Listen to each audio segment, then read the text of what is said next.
Hi everybody, I'm sorry for the nosebleed angle. Welcome to the John Swift Live. I want you to guess where I might be standing right now. What does this look like? Any clue? Let's widen out a little bit. See if you can sort of guess where I might be right now. What does this look like? It's kind of a big, you can see there's a name up there. It says Ringling. What kind of building does this look like to you? Let's walk a little further, just a little further out there. Can you believe that this is a mausoleum for a deceased person? Check this out. Look at this. Look at the size of this place. I wish I could go stand up there. Maybe I can. You can see the door. I'll go stand over so you can get a... Here, let's put you down. I'm going to get a shot here, and let's put me over here for a rip. Look how big this place is.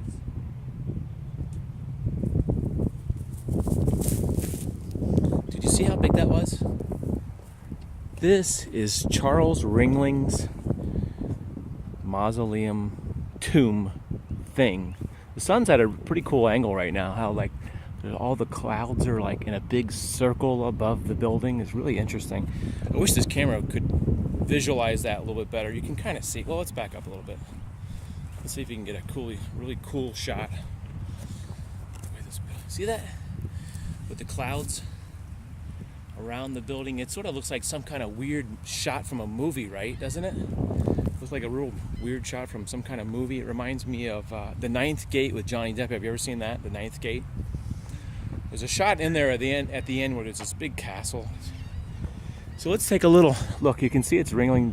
Charles Ringling is one of the Ringling brothers that started the Ringling Brothers and Barnum and Bailey Circus. I think there's like 5 brothers or something like that.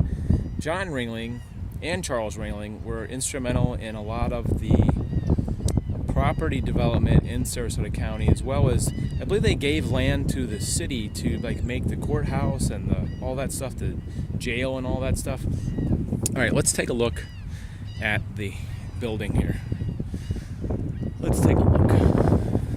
Take a little wider. See how big this thing is. And there are other mausoleums, but I don't think this thing is about, I don't know, 25 feet tall.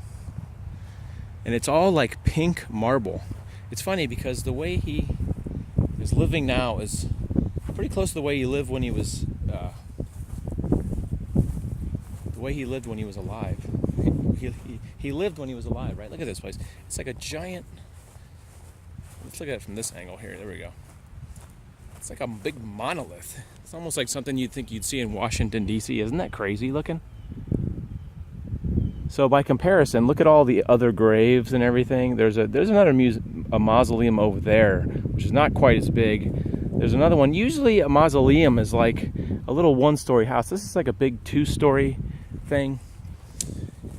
You can look up Charles Ringling in like Wikipedia or research online. I think he died in the 20s. He built a big house in Sarasota, and I think just before it was being completed, he actually passed away, which is kind of sad. But I wonder what these big bowls are. Maybe they had big plants in here or something. Oh, they actually have drains in them. What if they were supposed to be nothing in there? But you can actually see in a way. Well, let me flip you. I can't see what you're seeing because I'm in selfie mode. But right there it says Charles. Okay, where's the camera on this thing? Charles Edward Ringling is on the left, and there's like a little light there, and there's a little plant. You see that little plant back there? That little window lights up the plant, and then I think his wife is on the other side over here. His wife outlived him. I'm almost thinking by 20 or 30 years. Charles passed away, and then his wife was around, so maybe his wife was responsible for creating this. Look at how great this door is here. Look at this fantastic door, all the iron. Look at this. It's a great iron thing. It's got a lock. Got a little lock there so people won't mess with him. It's pretty neat how people ensure their, I guess, legacy or their life by creating interesting things like this. So by comparison, you can see there's a normal size mausoleum is, I don't know, that one looks like it's about 6 or 7 feet long. There's a taller one over there. This is by the way, this is the Manatee Memorial Park or Memorial Cemetery. Or no, it's the Minnesota Memorial Park thing in Bradenton. Here's another look. Look at all the fancy scroll work on top. It's really fantastic. I've been meaning to come by and check this out. I kind of was in the area today, checking stuff out. There's some really interesting. Sometimes you come to the cemetery. I don't know anybody that's actually buried in a cemetery. I don't think. Well, I may, but I don't know where they are. But anyway, especially this cemetery. Look at this big ball. I never seen a headstone with a ball on it. It looks like it had something glued on there too. But here's another mausoleum over here. This one says Mueller, so that's a fairly big one over there. And this would be considered like a somewhat normal-sized mausoleum, like this one, just about 6 feet tall. It's even got hinges on there, so it's like, I guess you could open it if you had the key to it or something. You could just open that sucker right up. But I wonder if these things will be here hundreds and hundreds of years from now. If these cemeteries, because this area in Sarasota, this Florida area, has only been around since the 1800s. As far as like people settling in a township, there may have been people here. There were certainly Indians here and other stuff. There were people living here, but what I'm saying, as far as being like an incorporated place or being an actual town, this place is probably about 150 years old, maybe even younger than that, maybe not incorporated till the 1900s. So I wonder if in the next 200-300 years, if this amazing thing will be, well, it's all made out of marble, so you know it'll be here as long as people take care of it, I guess, and they don't. It's funny, you can see a big crack here in between the two stones for some reason. That's kind of separated there, as well as the rest of them look a little bit closer, but it's made out of big blocks of.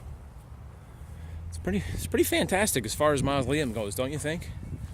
His house, I've done some vlogs on his house. I'm trying to think. I think I've done some short vlogs where I was walking by his house. He had a pretty fantastic mansion. The John Ringley mansion is now like a big museum and all that, and you can actually travel and go see that. Charles's house is owned by the college, and they use it like offices and things like that. So anyway, one last look here. Thanks for watching the largest memorial mausoleum in the world. No, it's not, but it's pretty darn big. We'll see you guys later. Hey, I put up some new designs on my t-shirt thing. If you want to help support me on my travels and my trips and stuff, you can buy a t-shirt or a mug or a hat or a hoodie or a cell phone case or any kind of stuff. It's johnswift.spreadshirt.com. Prices are pretty cheap. I think to get a shirt shipped is about $15. So it's like $11 for the shirt and like $4.95 something, $4 or $5 for the shipping. So if you want a John Swift shirt, go check that out and get a hold of me on social media. See you guys later. Thanks for coming out to the cemetery with me today and checking out this awesome, gigantic thing. We'll see you guys later. Don't be scared.